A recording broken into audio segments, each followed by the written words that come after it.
हर धर्म के प्रति समभाव राजद के डीएनए में है, राष्ट्रीय जनता दल के डीएनए में है। नमस्कार, आप देख रहे हैं न्यूज़ 4 नेशन में आपके साथ अभिजीत सिंह। राजद विधायक फतेह बहादुर सिंह जिस तरह से आस्था को लेकर सवाल खड़े कर रहे हैं, तो वहीं बात करें तो राजद भी अब उनके साथ खड़े हो गए हैं। और वहीं बात करें तो राजद के राज्यसभा सांसद मनोज झा साफ तौर पर कहते हुए नजर आ रहे हैं कि आस्था और अंधविश्वास में फर्क होता है। और जिस तरह से फतेह बहादुर बोल रहे हैं वो बात सही बोल रहे हैं। पहले क्या कुछ करें राज्यसभा सांसद मनोज झा, पहले सुनिए उनकी बातों को।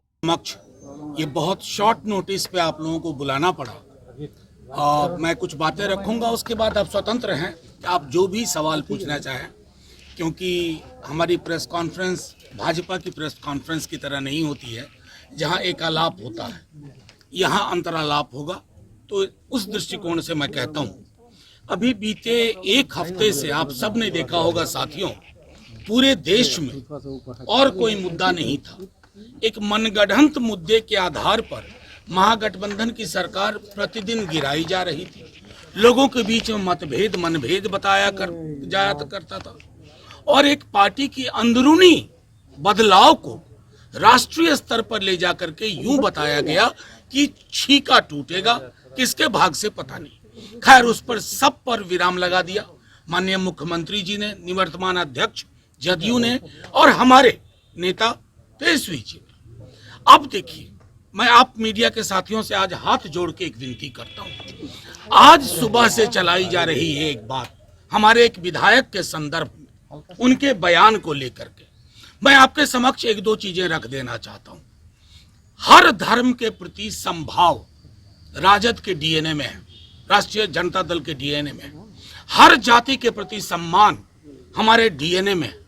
लेकिन क्या हम सावित्री बाई फुले को भुला दें? सावित्री बाई फुले और महात्मा फुले, सावित्री बाई फुले कौन थी शायद हमारे भाजपा के लोगों को नहीं पता होगा।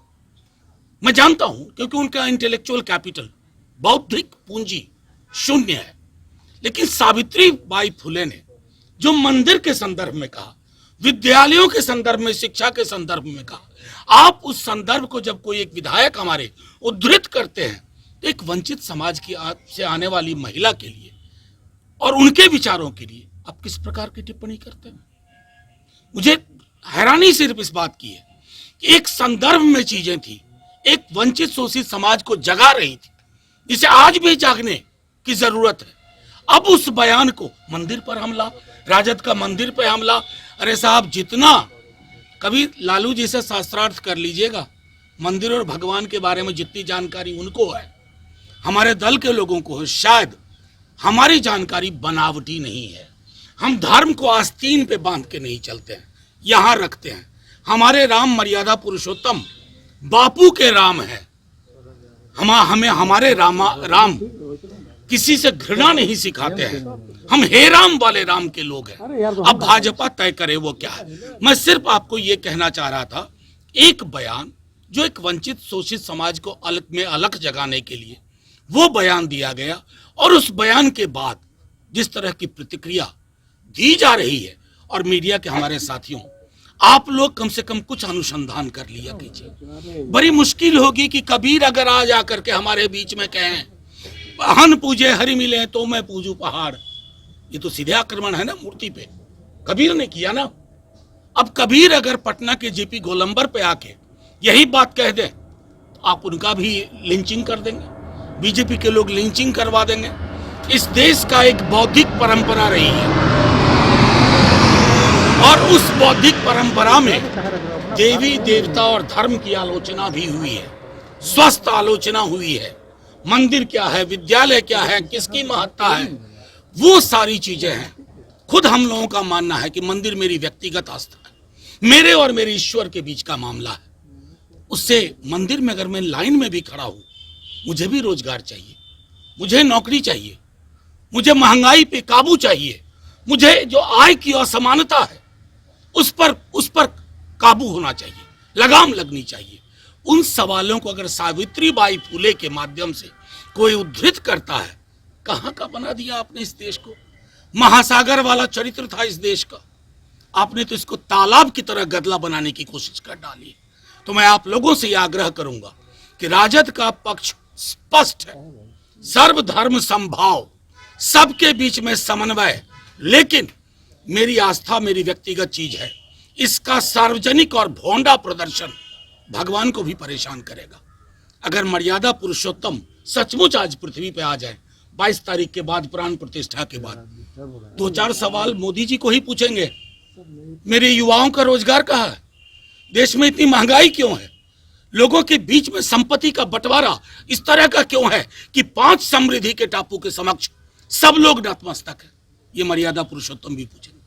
लेकिन मर्यादा पुरुषोत्तम की उस छवि को मोदी जी समझते नहीं है, भाजपा के लोग नहीं समझते।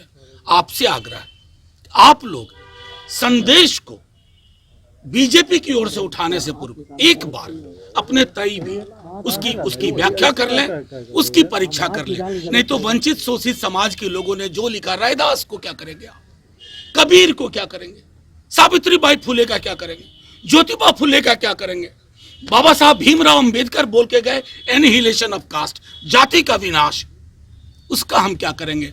और दूसरी छोड़िए, ज्यादा पीछे नहीं ले जाऊंगा, 4 दिन पूर्व असम के सीएम हिमंता बिस्वा शर्मा ने अपने आधिकारिक ट्विटर हैंडल पे लिखा कि शूद्रों का काम है बाकी के वर्णों की सेवा करना।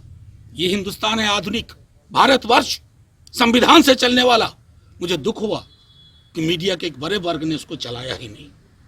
तो ये जो है ना, ये लेवल प्लेइंग फील्ड नहीं है। बस आप लोगों से इतना आग्रह है, आप सबों को नव वर्ष की मंगल कामनाएं, शुभकामनाएं।